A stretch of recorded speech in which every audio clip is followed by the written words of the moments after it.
Halo teman-teman semua, perkenalkan nama saya Anton Setiawan, NIM 1821141025. Kami dari kelompok 6, saya bersama Maria Yuliani Derang Lororian, Sonia Claudia Siasale, Febriani Susanti Mbari, Aini Sasti Margareta Nainggolan, Yohana Oktopiona M, dan Januaria Paula Wewo. Pada kesempatan kali ini, kami akan mempresentasikan tentang penentuan harga transfer.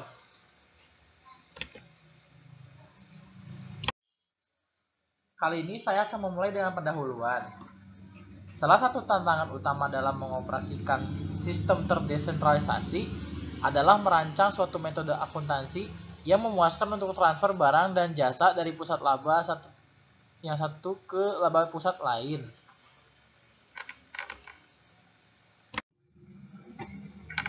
Dari permasalahan tersebut, kita bisa melihat bahwa penentuan harga transfer sangatlah penting. Penentuan harga transfer ini supaya satu pusat laba dengan pusat laba yang lain itu sama-sama enak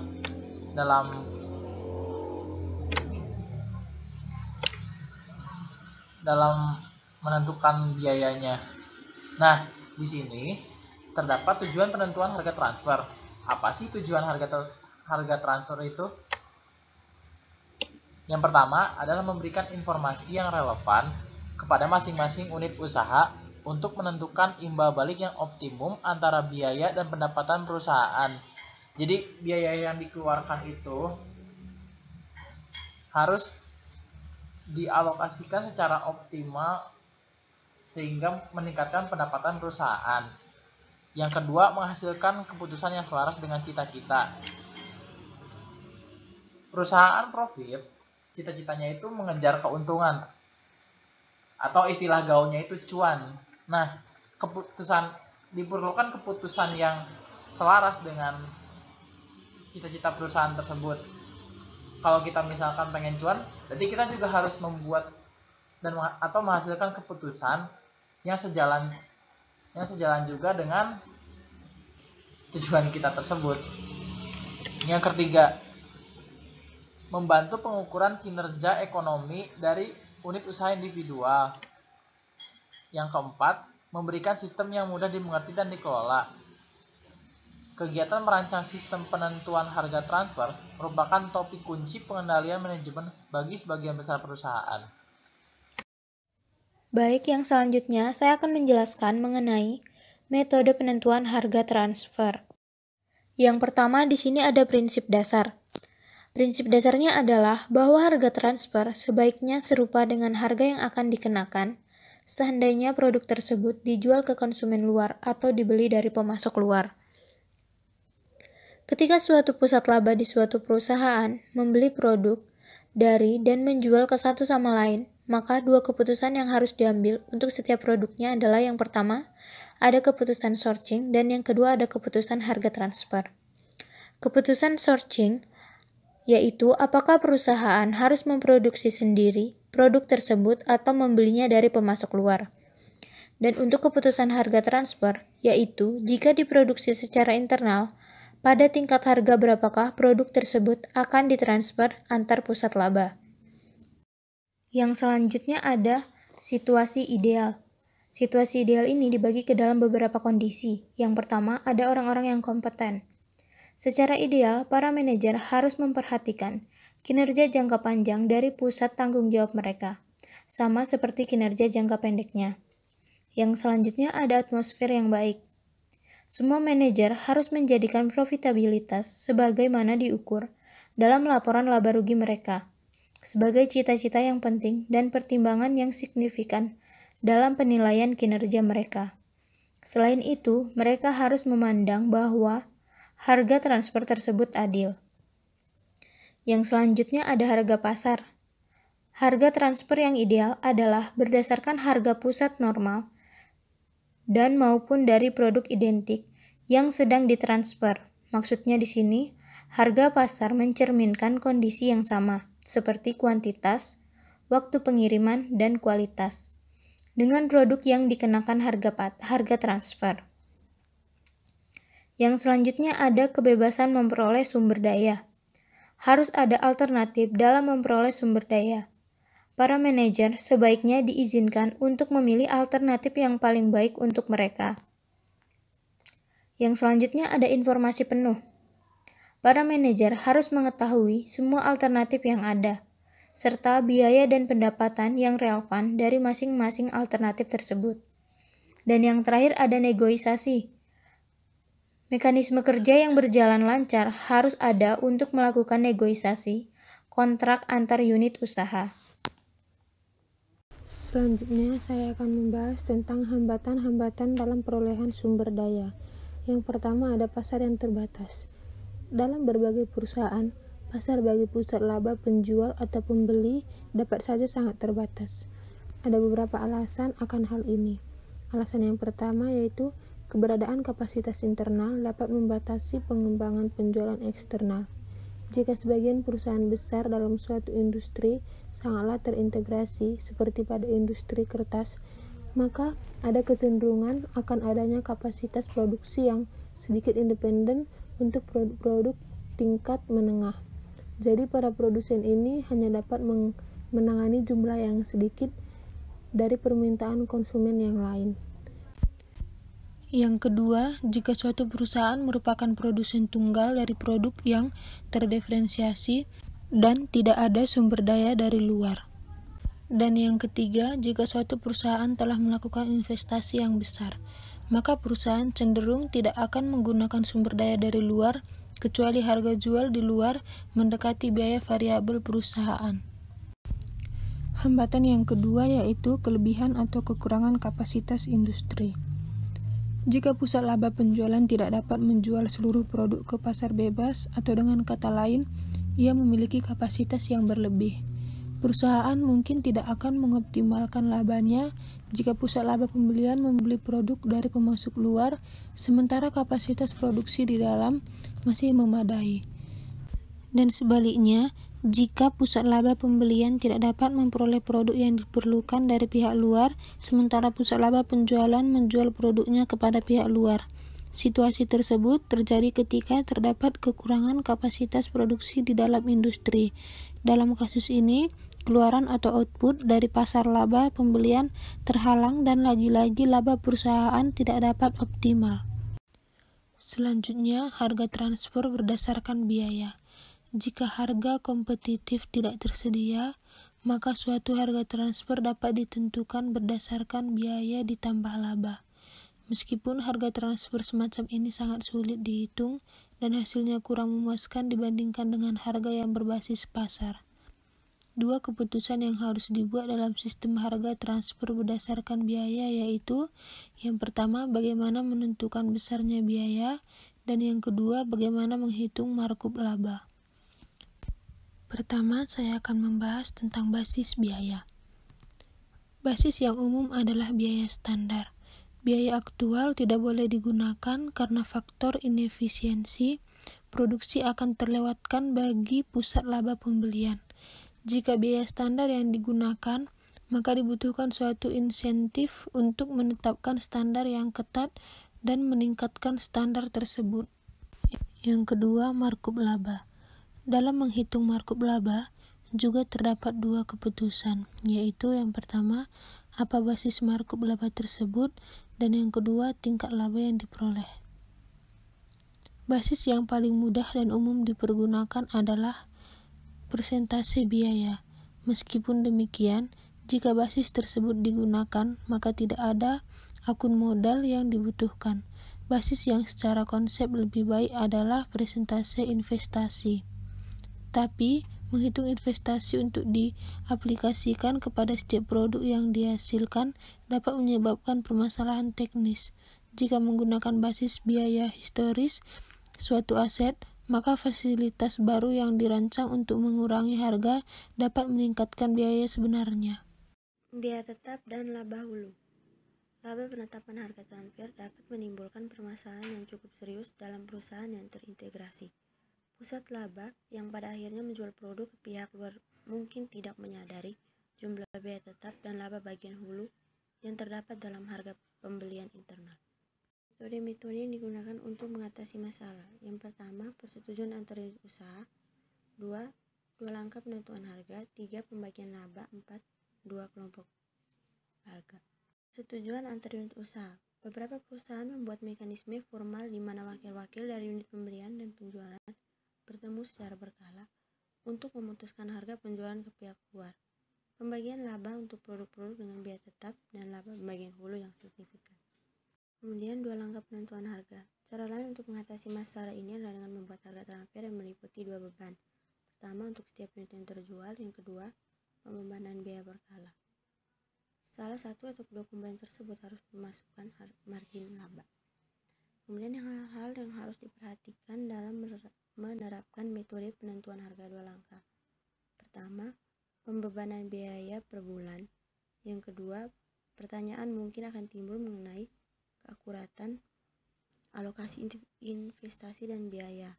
Yang ketiga, dengan sistem penentuan harga ini, kinerja laba dari unit produk tidak dipengaruhi volume penjualan dari unit final. Yang keempat, mungkin terdapat konflik antara kepentingan dari unit produksi dengan kepentingan perusahaan. Yang kelima, metode ini mirip dengan penentuan harga. Kemudian pembagian laba. Jika sistem penentuan harga dua langkah yang baru saja diperlihatkan tidak dapat digunakan, maka sistem pembagian laba dapat digunakan untuk memastikan keselarasan antara kepentingan unit usaha dan perusahaan. Sistem tersebut beroperasi dengan cara sebagai berikut. Pertama, produk tersebut ditransfer ke unit pemasaran pada biaya variabel standar. Kedua, setelah produk tersebut terjual, unit usaha membagi kontribusi yang dihasilkan yang merupakan harga penjualan dikurangi biaya variabel produksi dan pemasaran. Kemudian dua kelompok harga. Dalam metode ini, pendapatan unit produksi akan dikreditkan pada harga jual keluar dan unit pembelian dibebankan dengan total biaya standar. Selisihnya dibebankan ke dalam akun kantor pusat dan dieliminasikan ketika laporan keuangan usaha dikonsolidasikan. Tetapi ada beberapa kelemahan dari sistem yang menggunakan dua kelompok harga. Yang pertama, jumlah laba unit usaha akan lebih besar dari laba perusahaan secara keseluruhan. Yang kedua, sistem ini menciptakan suatu ilusi. Yang ketiga, sistem ini dapat memicu unit usaha untuk hanya berkonsentrasi pada transfer internal. Yang keempat, ada tambahan pembukuan yang terlibat dalam pendebitan akun kantor pusat setiap kali ada transfer dan kemudian eliminasi atas akun ini ketika laporan keuangan unit usaha dikonsolidasi. Yang kelima, fakta bahwa konflik di antara unit bisnis akan berkurang dalam sistem tersebut dapat dilihat sebagai kelemahan. Praktik bisnis. Praktik bisnis merupakan aktivitas utama masyarakat yang seharusnya didukung oleh perilaku baik dan bila perlu terdapat code of conduct agar aktivitas ini bersih dari segala hal yang dapat mengganggu. Kemudian ada metode-metode penentuan harga transfer untuk barang. Yang pertama, metode perbandingan harga antara pihak yang independen. Yang kedua, metode harga penjualan kembali. Ketiga, metode pembagian laba atau metode laba bersih transaksional. Kemudian, presentasi responden yang menggunakan metode penentuan harga transfer. Harga transfer bisa dilihat pada slide yang ke-9. Berikutnya saya akan menjelaskan mengenai penentuan harga korporat. Biaya dari unit staf pusat untuk mana unit usaha tidak memiliki kendali, seperti akuntansi pusat, hubungan masyarakat, administrasi dikeluarkan. Seperti yang telah dijelaskan pada bab 5 kemarin, jika seluruh biaya ini dibebankan, maka itu semua biaya tersebut akan dilokasikan, dan alokasi tidak memasukkan komponen laba. Alokasi juga bukan merupakan harga transfer. Nah, di sini terdapat dua jenis transfer. Yang pertama, untuk jasa pusat yang harus diterima oleh unit penerima, di mana unit penerima dapat mengendalikan jumlah yang digunakan paling tidak secara parsial. Yang kedua, untuk jasa pusat yang dapat diputuskan oleh unit usaha apakah akan digunakan atau tidak. Yang berikutnya, pengendalian atas jumlah jasa.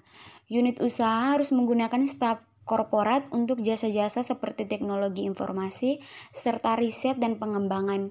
Ada 3 teori pemikiran mengenai jasa-jasa seperti ini. Teori pertama menyatakan bahwa suatu unit usaha harus membayar biaya variabel standar dari jasa yang diberikan. Teori pemikiran yang kedua menyarankan harga-harga yang sama dengan biaya variabel standar ditambah bagian yang wajar dan biaya tetap standar, yaitu biaya penuh atau full cost. Teori pemikiran yang ketiga menyarankan harga yang sama dengan harga pasar. Berikutnya, pilihan penggunaan jasa. Dalam beberapa kasus, pihak manajemen mungkin memutuskan bahwa unit-unit usaha dapat memilih apakah akan menggunakan unit jasa sentral atau tidak. Unit-unit bisnis dapat memperoleh jasa tersebut dari pihak luar, mengembangkan kemampuan mereka atau memilih untuk tidak menggunakan jasa ini sama sekali. Dalam situasi ini, para manajer unit usaha mengendalikan baik jumlah maupun efisien dari jasa pusat. Pada kondisi ini, kelompok pusat tersebut merupakan pusat laba. Harga transfernya harus berdasarkan pada pertimbangan yang sama dengan pertimbangan yang mengendalikan harga transfer yang lain. Yang terakhir itu kesederhanaan dari mekanisme harga. Harga yang dibebankan untuk jasa korporat tidak akan mencapai tujuan yang dimaksudkan, kecuali jika metode untuk menghitungnya dapat mengerti dan dipahami dengan cukup mudah oleh para manajer unit usaha. Para ahli komputer sudah terbiasa dengan persamaan-persamaan yang rumit, dan komputer sendiri juga menyediakan informasi detik demi detik dengan biaya rendah. Oleh karena itu, kadang ada kecenderungan untuk membebani para pengguna komputer berdasarkan peraturan yang begitu rumit, sehingga penggunaan komputer berdasarkan peraturan yang begitu rumit,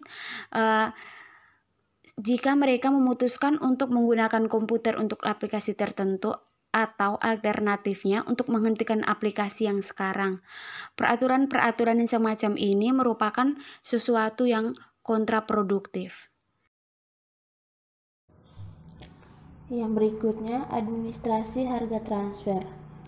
Dalam administrasi harga transfer ada negosiasi, arbitrasi dan penyelesaian konflik, serta klasifikasi produk. Yang pertama, negosiasi. Hampir semua perusahaan, unit usahanya menegosiasikan harga transfer satu sama lain.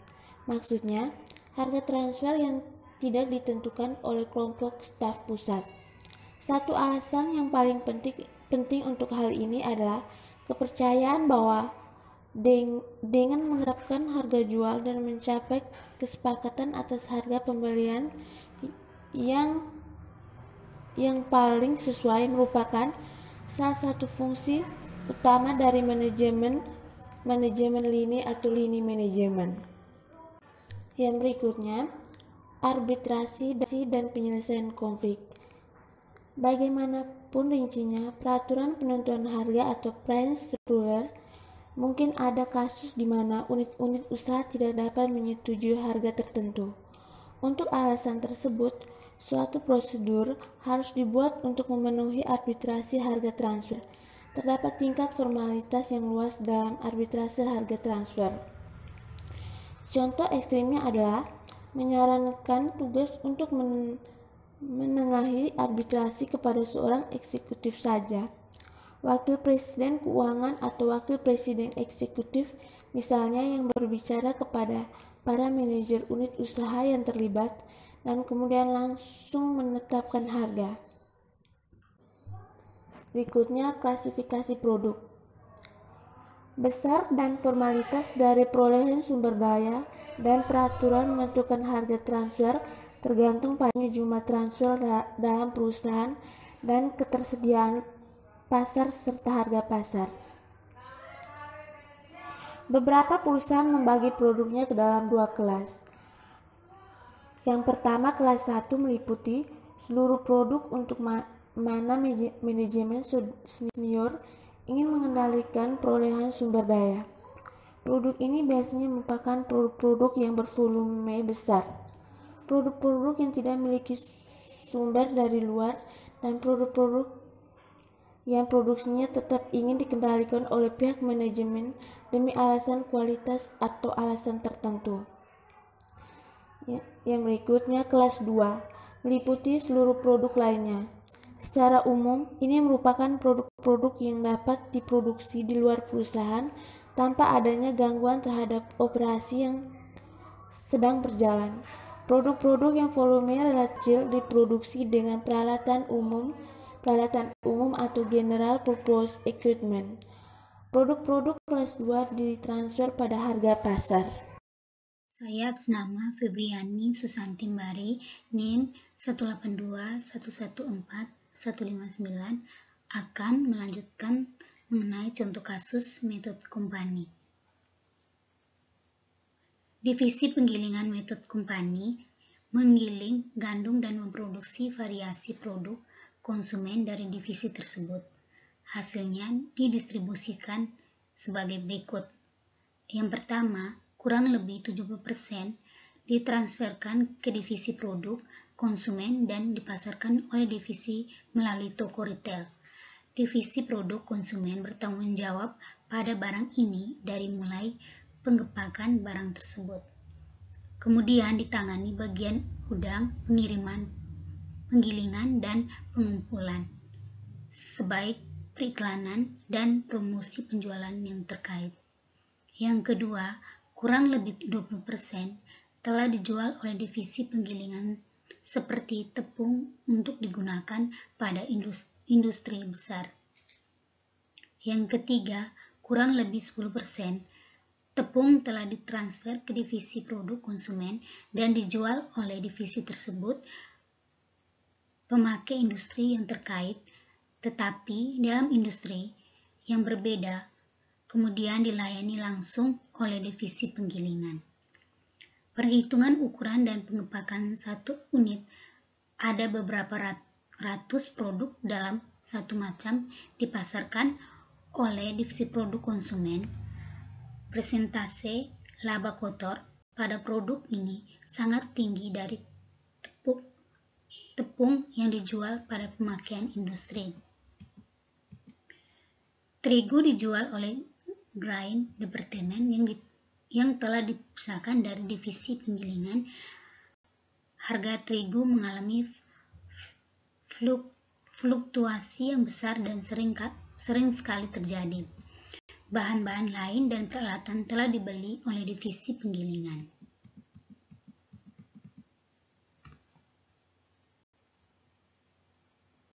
Selanjutnya, ada harga transfer berpengaruh dalam perubahan antara divisi penggilingan dan divisi produk konsumen.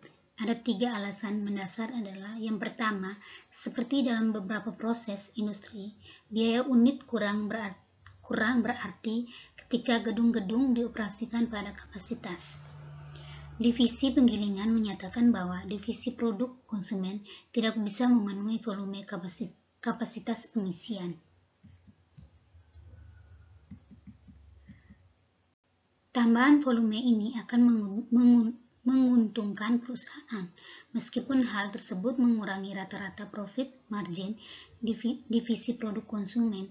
Divisi produk konsumen mengakui bahwa ada beberapa kebenaran dalam pendapatan ini, tetapi menunjukkan bahwa hal itu mempunyai arti kecil untuk mencari bisnis seperti itu ketika semua itu dipotong dengan biaya penuh untuk tiap unit penjualan.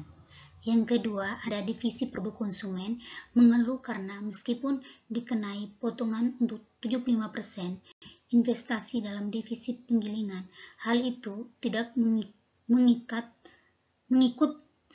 sertakan dalam beberapa keputusan mengenai perlengkapan baru, tingkat persediaan, dan seterusnya. Hal ini diakui bagaimana orang dalam divisi penggilingan mempunyai kemampuan teknik lebih untuk membuat keputusan ini. Selanjutnya, yang ketiga, divisi produk konsumen mengeluh bahwa ketika produk dikenai biaya sesungguhnya, hal itu otomatis mengeluarkan biaya untuk ketidakefisienan produksi yang menjadi tanggung jawab divisi penggilingan.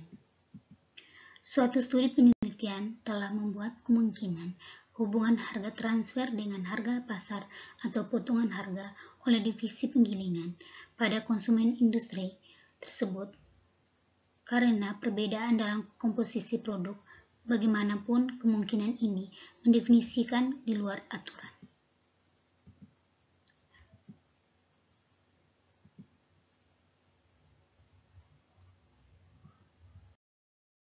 Yang berikutnya, salah satu cara untuk memecahkan masalah bahwa harga transfer terkait dengan 2 elemen.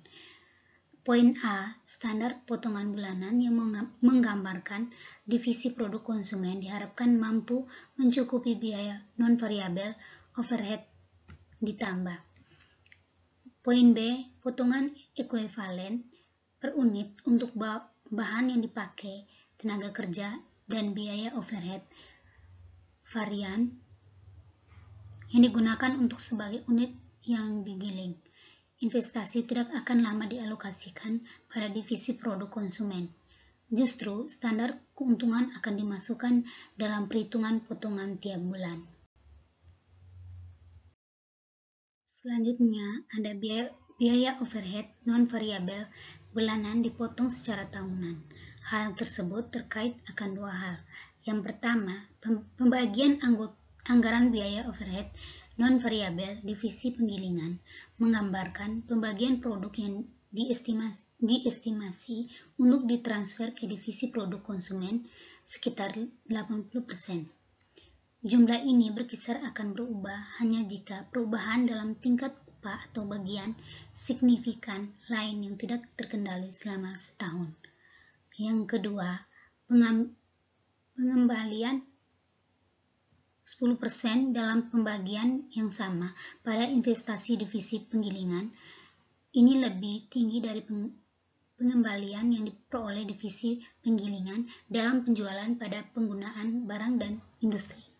Seleksi 10% berubah-ubah karena tidak ada cara membandingkan pengembalian yang tepat dalam produk yang dijual oleh divisi produk konsumen.